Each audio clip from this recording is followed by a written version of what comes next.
Bonjour,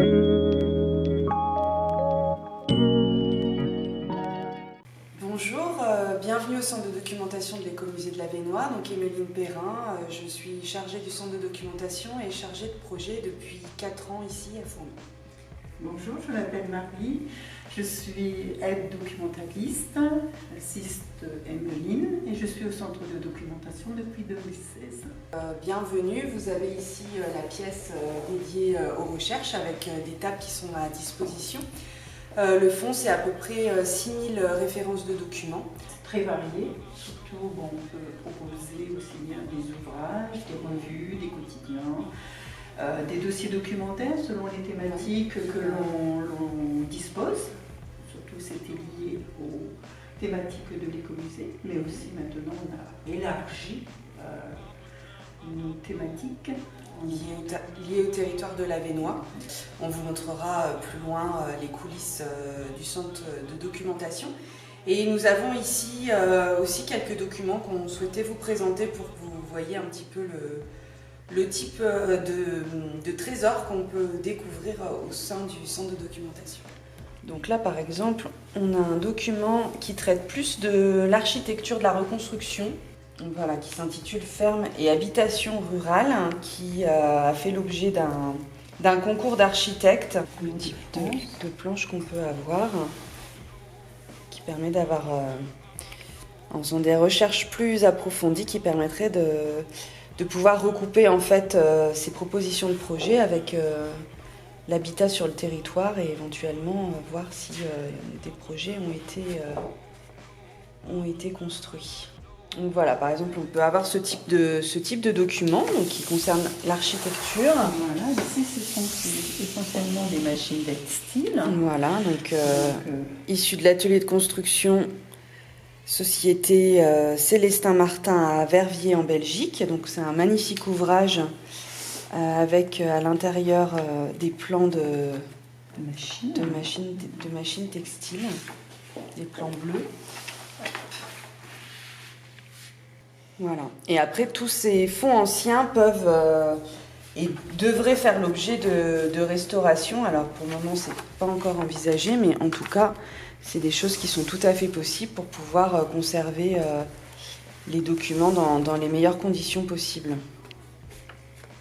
Avec une politique de numérisation pour éviter justement une consultation trop régulière et qui fragilise aussi les documents. Alors là, on parle d'un journal, essentiellement c'est un ouvrage de dames.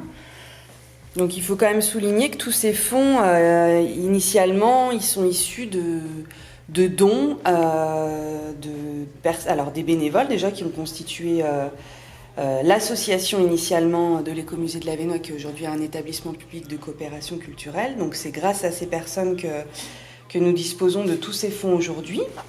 Ça a pu faire aussi l'objet d'acquisitions, donc pour venir enrichir des fonds quand on juge que sur certaines thématiques on n'a pas suffisamment de documentation. Donc ça va être soit l'achat ça peut être de revues comme ça ou d'ouvrages anciens, ou bien sûr un fonds plus contemporain sur les thématiques qui nous intéressent. Alors le public qui fréquente le centre de documentation va être assez varié. Donc ça peut aller du collégien, lycéen, pour des recherches sur des thématiques particulières, comme la Première Guerre mondiale ou des sujets. Là dernièrement, on a eu un lycéen qui venait de la région parisienne. Travailler sur le 1er mai. Voilà, une recherche sur le 1er mai. Faire un petit article, un exposé. Donc, voilà, il a fait le déplacement exprès. On peut avoir aussi des chercheurs, forcément, pareil, sur des thématiques spécifiques. On a des demandes des fois assez surprenantes, comme une recherche sur la fabrication des plats à couscous sur la région en bois, qui était tournée en bois. On a déjà eu une recherche un peu plus spécifique sur la fabrication des flacons de parfum par Jean Patou, un grand couturier. Dernièrement, en recherche, on a aussi beaucoup de choses, alors là, qui sont moins de l'ordre de la recherche, mais moins de l'ordre de la recherche scientifique, mais qui va être plus pragmatique, c'est-à-dire on va avoir tout un public d'architectes, de notaires ou de généalogistes qui ont besoin en fait de regrouper, de faire des recherches un peu précises sur les familles ou sur des fois des plans d'urbanisme, enfin voilà ce genre de choses. Et là on va aussi aller chercher ces éléments-là aux archives municipales de Fourmont. Voilà. Le centre de documentation il sert vraiment à des profils très très divers pour des thématiques vraiment variées. Et un autre exemple que certains ont peut-être pour le coup vu aussi par rapport à notre travail, c'est aussi des valorisations. Ça peut aussi être par le biais de témoignages oraux. Par exemple, on a participé, donc c'était pendant le Covid en 2021, à la réalisation du documentaire Le siècle des couturières. Donc Marie, par le biais de divers contacts, a réussi à trouver une témoin du passé industriel textile de Fourmies. Et puis on leur a mis aussi à disposition tout un tas de documents iconographiques qui viennent s'incruster dans le documentaire Le siècle des couturières. Donc en fait, voilà, les interventions sont vraiment diverses et après les valorisations peuvent prendre des formes très très variées. Donc vous êtes ici dans les coulisses du centre de documentation auquel le public n'a pas accès, sauf exception. Et donc là, on est dans la partie qui traite plus du fonds contemporain avec les nouvelles acquisitions.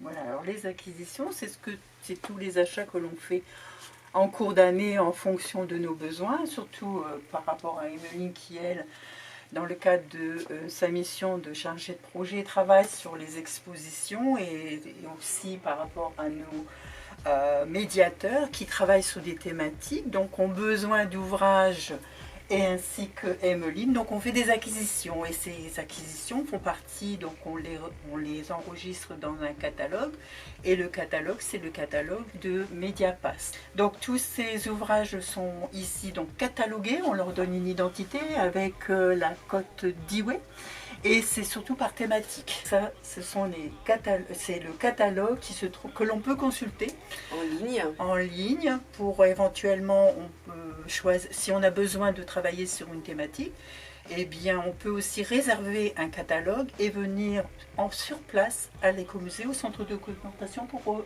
la consultation, car aucun ouvrage ne sort à l'extérieur du centre de documentation. Ouais, contrairement aux bibliothèques où les ouvrages sont empruntables, ici c'est vraiment une consultation sur place. Alors on parlait tout à l'heure d'archives d'entreprise, donc là il y a un linéaire de 260 boîtes qui concerne la verrerie par an, donc c'est un fonds très important pour l'écomusée de l'Avesnois qui permet vraiment de documenter de façon assez précise l'histoire de la verrerie.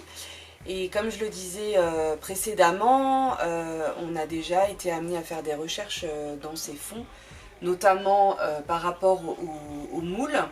On a notamment un registre de moules qui est très très important, qui permet de connaître les clients qui se fournissaient à la verrerie par an. Et on a pu par ce biais découvrir que les premiers flacons du parfumeur Jean Patou ont bien été fabriqués à la verrerie par an. Donc ces boîtes-là sont en carton, elles sont conditionnées comme ça depuis le début de l'existence de l'écomusée de l'Avesnois. Et l'idée c'est de les reprendre une à une, de nettoyer aussi le contenu, de vérifier qu'il n'y a pas de contamination potentielle. Il y a notamment des plans de la verrerie qui vont avoir une restauration parce qu'ils sont quand même abîmés. Comme c'est des plans qui sont importants pour nous, il y a une restauration qui va être envisagée. Et donc on va les reconditionner, les nettoyer, regarder le contenu précisément, le noter pour qu'après on puisse faire des recherches de façon plus facile, même s'il y a déjà un plan de classement qui existe, et les reconditionner dans des boîtes neutres de qualité, comme d'autres fonds d'archives d'entreprise qui ont déjà eu ce même traitement. Donc là on se trouve dans la partie consacrée plus aux archives d'entreprise.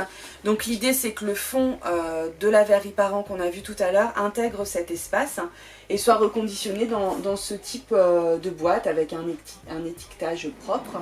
Donc voilà, maintenant vous savez tout sur le centre de documentation, donc n'hésitez pas à faire appel à nos services. Voilà, nous vous accueillerons à l'Écomusée de l'Avesnois, au musée du textile et de la vie sociale. Et puis pensez bien à vous abonner sur la chaîne YouTube Mediapass ce livre pour connaître toutes les actualités du réseau qui a plein de surprises à vous livrer au fil des mois.